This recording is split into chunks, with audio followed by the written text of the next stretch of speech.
Om Sri Gurubhyo Namaha Hari Om Sri Guru Samhita The Legend of the Supreme Guru. Original in Marathi as Sri Guru Charitra by Sri Gangadhara Saraswati. Composition in Sanskrit by His Holiness Sri Vasudevananda Saraswati, also known as Tembe Maharaj. This translation into English is provided by Dr. Narasimhaswamy Banavara. Chapter 31. The Dharma of the Pativrata woman. Salutations to Lord Ganapati. Salutations to Lord Dattatreya. 1. Guru Siddha said, O Namadharaka, listen to the unique story ahead. Saying thus, the merciful Guru Siddha began to describe the Dharma, that is, duty and codes of conduct of a Pativrata woman, that is, a chaste woman who is immersed in the service of her husband. 2.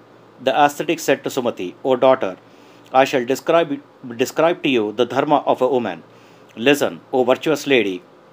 This Dharma helps one cross the difficult oceans of life. 3. I shall describe to you the procedure of a woman's Dharma when her husband is alive and the procedure of a woman's Dharma after the death of her husband. I shall describe both procedures. Pay attention and listen to my words. 4. This narration appears in detail in the Kanda of the Kanda Purana. There are different dharmas, that is, duties for a woman. Listen carefully. 5. Previously, the great sage Maharshi Agastya lived in the holy city of Kashi, that is Varanasi. His wife was named Lopamudra. She was a clever woman. She was also very learned and knowledgeable. 6. Lopamudra was a great Pativrata, a very virtuous and pious woman. Both Maharshi Agastya and Lopamudra were like the ornaments that decorated the holy city of Kashi. There was no other comparable to the couple. Both husband and wife lived their life according to dharma, that is, duty and righteousness. 7. Maharshi Agastya had a disciple by the name of Vindhya, who had assumed the form of a great and grand mountain on this earth. Vindhya was a devout and a favorite disciple of Maharshi Agastya. 8. This mountain peak was replete with several types of forests, with many kinds of trees and numerous types of creepers. It was also the place of origin for several rivers. 9. Once the celestial sage Narada came to the Vindhya mountain on his travels. Seeing the great sage, Vindhya praised him and mentally saluted him. 10. Then sage Narada said to Vindhya, O Vindhya, O great mountain, I have not seen another mountain like you. You are replete with several kinds of gems. There are many splendid mountain peaks and ridges all over here. 11. But there is only one deficiency. You are not as tall as Mount Meru in stature. Therefore, your inferiority is there for everyone to see. Note, Mount Meru is the most important mountain peaks in the Hindu mythology. Located in the Himalayas, this mountain peak is the grandest of all mountains. 12. As soon as sage Narada said these words, Vindhya became furious. Filled with rage, he began to grow in height. In order to trump over Mount Meru, he became taller and taller by the minute. 13. As Vindhya kept on growing, he reached the skies and he began to block the sun. After a while, he surpassed even the heavens. 14. As a result of this, the regions to the south of the Vindhya mountains were plunged in darkness. The rays of the sun had no way to reach those regions. There was no distinction between night and day, and as a result, all the rituals and sacrifices were stopped.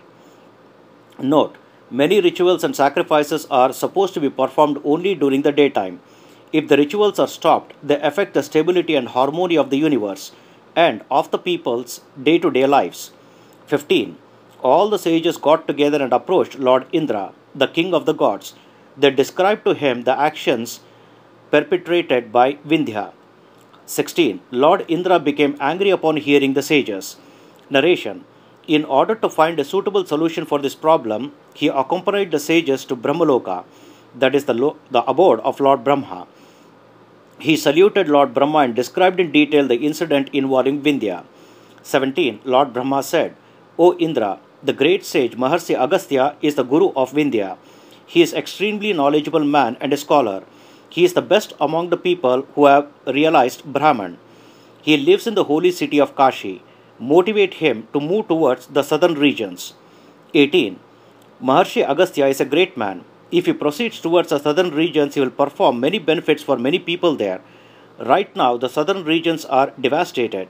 When Maharshi Agastya moves there, they will become equal in weight and prosperity to the northern regions, and the earth will become stable once again. So inspired Maharshi Agastya to move there. Maharshi Agastya to move there. Note, it is believed that the more holy and knowledgeable people there are in a region, the more stable and prosperous that region will be. 19.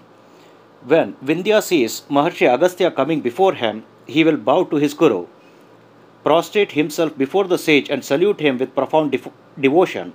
20. Maharshi Agastya will then command Vindhya not to grow anymore. The mountain peaks are Vindhya's heads. When he bows to his guru, all his heads will become levelled to the ground. 21. Therefore, O Indra, go immediately with all of these gods and sages to Kashi. Do not delay. Salute Maharshi Agastya with profound devotion and humbly present your request to him. 22. Inspire Maharshi Agastya to move towards the south. Thus commanded by Lord Brahma, Lord Indra saluted him and left for Kashi immediately. 23. Lord Indra, accompanied by all the gods, the sages, and led by Guru Brahaspati, the preceptor and the guru of all the gods, arrived in the holy city of Kashi, famous by the name of Avimuktapuri. 24. The king of gods, along with the sages, soon reached the ashrama, that is, hermitage of Maharshi Agastya. Seeing all the gods and the sages led by the celestial and divine Guru Brahaspati, Maharshi Agastya was overjoyed. 25. Maharshi Agastya invited all the gods and the sages with profound devotion. He happily and devotedly offered all of them Padya, Arghya, and the other forms of worship. 26. All the gods, including Guru Brahaspati, praised the great sage Maharshi Agastya and his wife Lopamudra, who was an extremely virtuous and pious Pativrata. 27. Guru Brahaspati said to the gods, "Listen to my words. There is no greater Pativrata than the virtuous Lopamudra. Listen to her divine legend." 28. Anasuya, Savitri, the pure Arundhati, and the chaste wife of sage Shandilya are all famous and prominent Pativratas. Note 1. Anasuya is the wife of Maharshi Atri. She is also the mother of Lord Dattatreya. More on the Lady Anasuya is given in the chapter 4 of this text. Note 2. Savitri is the wife of Satyavan. When her husband died and Lord Yama, the Lord of Death, came to get her husband's soul, she did not give up her husband. Rather, she followed Lord Yama everywhere, praying to him for her husband's life. Finally, Lord Yama relented and gave her boons for her steadfastness and her virtuosity. As a result of those boons, her husband regained his life. Therefore, Savitri is highly regarded among chaste and virtuous Pativrata women. Note 3. Arundhati is the wife of the divine sage Vasishta. 29. Shatarupa, the wife of Swayambhuva the great goddess Parvati, the divine goddess Lakshmi, and Menaka, the wife of Himaman, are all legendary and celebrated Pativratas. Note 1. Swayambhuva is the first man in the creation of Lord Brahma. Manu and Shatarupa are the first couple in the Lord's creation. Note 2. Himavan is the presiding deity of the Himalayas and the father of goddess Parvati. 30. Suniti, the mother of Prince Dhruva, Sanjana, and Swahadevi, the wife of Lord Agni, that is the god of fire, are all renowned Pativratas. Note. Sanjana is the first wife of Surya, the sun god. 31. Guru Brahaspati said, "The lady Lopamudra is a greater Pativrata than all the ladies mentioned above. O gods, listen to the Dharma, that is the duty of the Pativrata, while I shall describe to you in detail." 32. The traditional etiquette of Pativrata women is accepted by all the Shastras. One of the most important protocols is for the Pativrata woman to consider the leftovers of her husband's meal as a divine prasada and eat only after her husband has finished his meal. Note, Prasada is the food which is first offered to God and then distributed to the devotees as communion. 33. Without thinking of night or day, a Pativrata should serve her husband and any guest who come to the house. Without her husband's permission, she should not donate anything to anybody. 34. A Pativrata should constantly cater to her husband's needs. If he stands up, she should stand up as well. She should not sit down without his permission. She should not humiliate her husband on any account. 35. When a Pativrata serves her husband, she should consider him as Lord Vishnu in her mind and serve him dutifully. At night, she should fulfill his needs with devotion and happiness. 36. A Pativrata should go to sleep only after she has made sure that her husband is fast asleep. She should not wake him up on any account. During sleep, she should not let her blouse or her earring touch her husband's body. 37. If the wife's blouse or earrings touch her husband's body, then his lifespan is automatically reduced. If the wife calls out her husband's name, his lifespan will be reduced as well. 38. A Pativrata should wake up in the morning before her husband wakes up. As soon as she wakes up, she should clean the house and do other chores around the house. 39. She should consider her husband to be the form of Lord Shiva and worship him dutifully, along with Padya and Arghya and other forms of worship. She should salute her husband with devotion just as she would salute the Supreme Lord. 40. When her husband is at home, the Pativrata should always adore herself with all her ornaments and dress elegantly. When her husband goes out of town, she should not wear any of her jewelry. 41.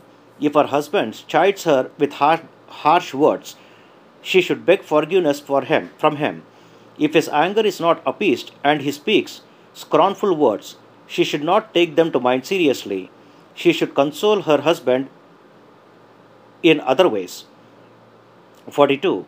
When her husband comes home, a Pativrata should go and meet him with affection and with a smile. Even though she may have 1,000 things to do, she should abandon everything else and do what her husband tells her to do then. 43. She should inquire about his welfare and do everything as he commands. She should not do anything by herself without consulting him. 44. A Pativrata woman should not go to other people's houses. If she gets into the habit of going to other people's houses, she will become subject to several sorts of acquisitions. 45. If she has to go to someone's house for any work, then she should not look directly into the eyes of any man or woman there. She should finish her work and come back home quickly. She should always remain at home. 46. Whoever goes out from her house and roams around town shall be reborn as a female owl. Lopamudra was following all the procedures that a devout Pativrata should follow. 47. Lopamudra would never cross the threshold of her home. She would get up early in the morning, clean the house and perform the other chores around the house. 48. She would prepare all the materials for the worship of the Supreme Lord. She would bring all the ingredients for worship, such as fragrant sandalwood, akshata, that is colored rice, flowers, etc., so that her husband could perform the puja without any troubles. 49. By the time her husband's rituals were completed, she would have completed all the chores around the house. She would always cook meals that her husband preferred. 50. A Pativrata should always eat the leftovers from her husband's meal devoutly and with pure body, mind and soul. If her husband has gone out of town on work, then the Pativrata woman should first feed the cows in her house and then eat pure and unadulterated food. 51. She should first feed the guests who have come to her house, then she should feed the cows. Later, she should only eat chaste and sattvic food. Note: sattvic food is that food that promotes the sattva guna, that is, positive energy. Such foods are light in carbohydrates, fats, and proteins. Certain vegetables, such as onions or garlics, are prohibited. 52. A Pativrata woman should always keep her house clean and in order. She should not undertake any rituals, including fasting, on her own. Without her husband's permission, she should not perform any ritualistic worship or other procedures. 53. Without her husband's permission, a Pativrata woman should not go out to any country fairs or festivals. She should not go on any pilgrimages on her own. 54. When her husband is in a happy mood, a Pativrata should not cause him any pain or sorrow for any reason. Similarly, When her husband is grieving, she should not be happy or in a merry mood. 55. During her menstrual periods, a Pativrata should try to be as silent as possible. She should not look at anyone. She should not listen to any Vedic chants. 56. Thus, she should follow this procedure strictly for 3 days. On the 4th day, she should have a ritualistic bath and then see her husband's face first. 57. If her husband is not at home, then she should contemplate on him and see his face in her mental realm. Otherwise, she should look directly at the sun and then only enter her house. 58. For the sake of her husband's longevity, a Pativrata should adorn herself with yellow turmeric powder, kumkum, that is red crimson vermilion, sindhur, that is saffron colored powder, and mascara. She should then wear her Mangalasutra, that is sacred black bead necklace, and braid her hair. Note, it is a traditional custom for Suvasinis, that is married women, to wear a circular kumkum dot on their forehead. Many women also wear kumkum or sindhur at the point on their head where they part their hair.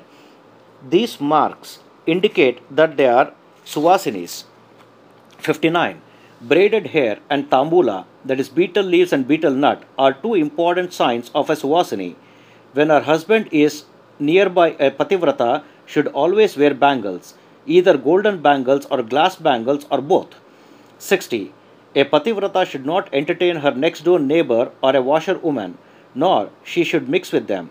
She should not associate herself with the company of Jain women, poor women, cunning women, and extremely sociable or vulgar women. 61. A Pativrata should not associate herself or even talk with a woman who criticizes her husband always. Even if she talks to such a woman, she will be criticized. 62. Whoever divides the family and separates her mother-in-law, father-in-law, sister-in-law, and brother-in-law is doomed to be reborn as a female dog. 63. A woman should never bathe in the nude.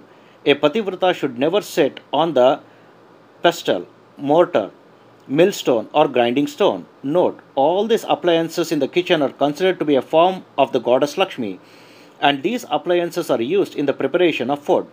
Hence, one should not sit on them or touch them with one's legs. 64. A Pativrata should not sit on a grindstone. She should also not sit on the holy Adumbara, that is fig tree.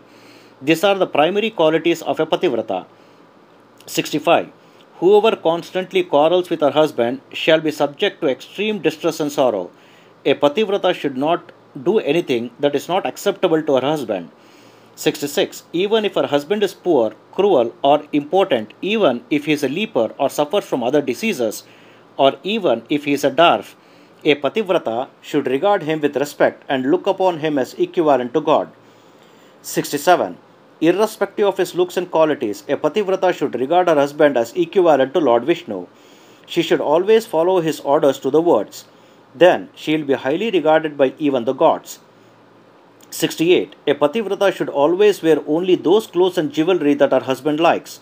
If her husband is in a foul mood, she should not wear any jewelry. 69. If she needs any groceries or other items for the house, a Pativrata should not tell her husband directly. If there are children in the house, then she should convey the information through the children. 70. If there is no one else at home, she must not directly say anything to her husband, but should point out everything to him. 71. She should not force her husband saying, I need only these items, or I need so many items, or much of this item. The Pativrata should be contented with whatever the husband can afford to bring home. She should not criticize her husband after seeing a rich and capable man.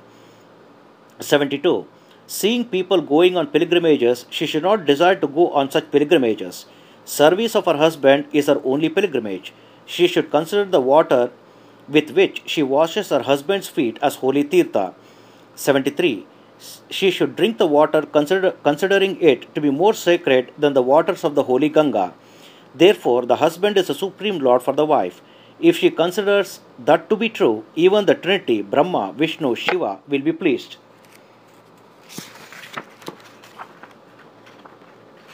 74. If a Pativrata wishes to undertake any ritual for any reason, she should first obtain her husband's permission, then perform the ritual. If she performs the ritual without informing her husband, The ritual will lead to the reduction of her lifespan. 75. Also, by doing this, she will cause her husband to go to hell. All of this is decreed by the Vedas and the Shastras. Even I am of the same opinion. Thus said Guru Brahaspati. 76. An angry woman who retorts to her husband will be reborn first as a female dog.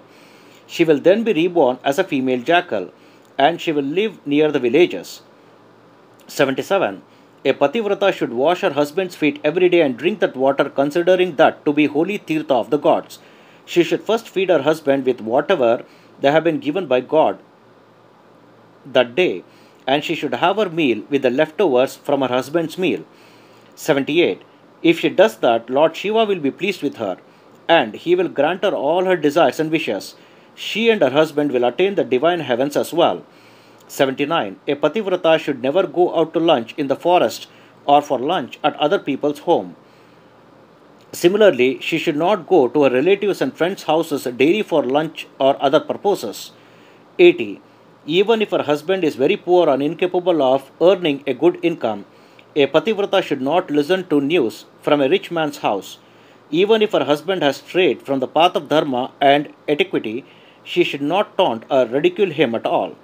81. Even if her husband is of bad character, a Pativrata should not criticize him. She should always consider him to be equivalent to Lord Vishnu. 82. A Pativrata should not speak loudly in front of her parents-in-law. She should not make fun of anybody, particularly in front of her husband. 83. In case a woman's husband hits her out of anger and she curses him saying, "May you die," such a woman will be reborn as a tigress in her next birth and will experience extreme hardships in the big forest. 84. A woman who sees another man with lust in her eyes will be reborn as a blind person. A woman who eats her meals without waiting for her husband will be reborn as a female pig. 85.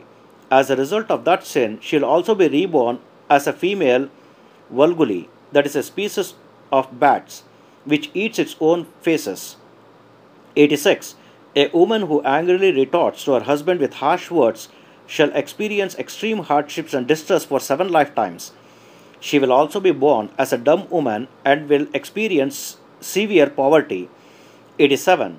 If a woman gets intoxicated with arrogance and perpetrates revenge and evil acts against her fellow wife, that is another wife of her husband, then she will experience poverty and misfortune in 7 lifetimes. 88. A woman who intentionally lusts after another woman's husband will be reborn as a woman without limbs. A woman who has lust in her eyes always will be reborn in a lowly family and will experience severe poverty. 89. Therefore, a woman should not even look at another man. A woman should always happily receive her husband when he comes home. She should wash his feet and then fan him gently with a fan. 90. She should massage his legs and feet, speak sweetly and loving words, and make him happy and feel happy as well. Even the Trinity, Brahma, Vishnu, Shiva, will be pleased with such a Pativrata woman. 91. Whatever can relatives, friends, brothers, sisters, or parents give to the woman, a husband gives her more happiness than anything any of these people can ever give her. Only the husband can give her the happiness of this world and of the next world. 92. Whoever has firmly decided in her mind that her husband is her guru, her god, all the pilgrimage centers, and everything else in this world is a true Pativrata. 93. Such a Pativrata is extremely pure and chaste as long as her husband is alive. Once her husband passes away, she becomes equivalent to a ghost. She becomes untouchable as well. 94. A woman who has lost her husband is considered inauspicious. She is considered equivalent to a ghost. If she has no children, she is considered even more inauspicious. 95. If such a widow comes in front of a person undertaking a journey, then death is certain for the traveler. But a widow with children is considered auspicious. 96. When a widowed mother comes in front of her son who is ready to go on a journey, it will bring him good luck. A widow without children, however, is not eligible to be saluted by other people. 97. No one should seek her blessings. This is inauspicious. Her blessings are actually internal curses. They will cause death for the seeker of the blessings. Therefore, one should not even speak with such a woman. 98. That is why a widow without children should follow the ritual of Sahagama, that is, accompanying her dead husband into the funeral pyre. A woman's husband is her only God. What is the use of having wealth and other luxuries? Her husband is her only source of happiness. 99. Just as lightning disappears when clouds disappear, just as moonlight disappears when the moon disappears, similarly it is best if the Pativrata wife disappears when her husband dies. 100. This Sahagama, that is, accompaniment of the Pativrata wife in the funeral pyre of a dead husband, is the Dharma, that is, duty which is accepted even by the Vedas and the Shastras. By doing this, a woman is liberating 42 generations of both her families from this illusory world. 101. If a Pativrata woman performs Sahagama, then every step she takes will be equivalent to the merits obtained by 1,000 Ashwamedha sacrifices. 102. If the husband is a terrible sinner and he dies, then the Yamadutas, that is, attendants of Lord Yama, the god of death, will bind him with the noose and will start pulling him towards the fiercest hell. 103. At that time, if the Pativrata wife performs Sahagama, then, just as an eagle swoops down onto a snake and carries it away, so will the Sati swoop down and carry her sinner husband into the heavens. Note: a Pativrata woman performing Sahagama, that is, accompanying her dead husband into the funeral pyre, is referred to as Sati, the ultimate Pativrata, in a horror of Sati, the consort of Lord Shiva, who immolated herself in the sacrificial fire of her father Daksha because she was unable to tolerate the criticism of her husband Lord Shiva by her father. 104. Seeing such a Sati, even the Yamadutas will become frightened. They will leave the husband's soul right there and run away to Yamaloka. 105. Soon the attendants of the heaven will seat the Sati and her husband in a divine vehicle and lead them into heaven. Immediately the heavenly damsel shall perform the arti, that is, divine light, to the couple and shower them with respect. 106. The Yamadutas shall whisper among themselves, "We do not fear Lord Yama, the Lord of Death, but we fear the power of a Sati." 107. The sun god will lessen the intensity of his fierce rays upon seeing the Sati. Even Lord Agni, the god of fire, shall become frightened and begin to cool down. 108. The groups of stars shall become frightened because they think that their positions in the heavens are lost. The Sati shall go to the heavens with her husband and remain happy and contented there. 109. Thus the Pativrata woman who performs Sahagama and dies along with her husband shall obtain the highest of the heavens and enjoy the heavenly bliss along with her husband for eternity. 110. Guru Prahaspati said, "O Pativrata woman, offer 3.5 crore hairs that are present on her body to the fire by performing her dharma and accompanying her husband into the funeral pyre. I shall describe the fruits of those actions. Listen carefully." 111. As a result of her Sahagama, the Sati enjoy the bliss and respect of heaven for 100 crore years for every strand of hairs she offers to the fire. 112. She becomes highly respected in that family. With her power, she will enable 42 generations of both her families to enter into heaven. 113. The parents of such a Sati are indeed blessed. Even the husband of such a Sati is indeed blessed to have obtained a wife who can emancipate 42 generations of two families from the bondage of this illusory world. 114. Guru Brahaspati said, "Until now I have described the merits of becoming a Sati and the merits of being a Pativrata. Now I shall explain the fruits, that is, consequences of a woman's bad behavior." 115. If a woman is bad nature or if she strays from the path of fidelity and righteousness, the consequence of such action shall be terrible both in this world and in the next. 116. If she indulges in vulgar and sinful activity, then she will lead 42 generations of her ancestors from both the families who are enjoying heavenly bliss into the fiercest hells. 117. A woman has 3.5 crore hairs on her body.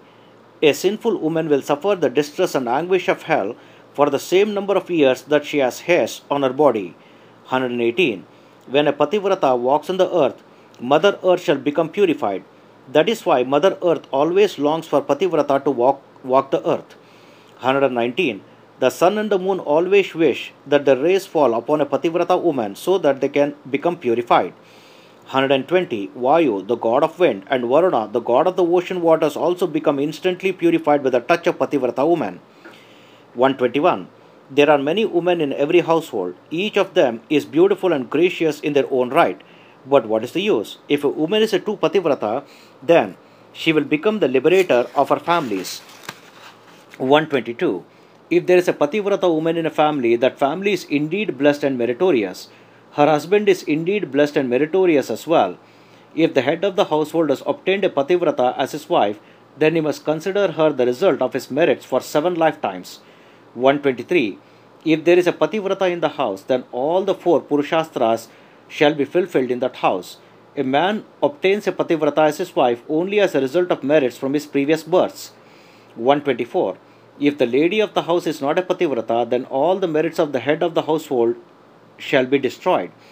There shall be no ritual or sacrifices in that home. That man shall not be eligible for any acts of Dharma.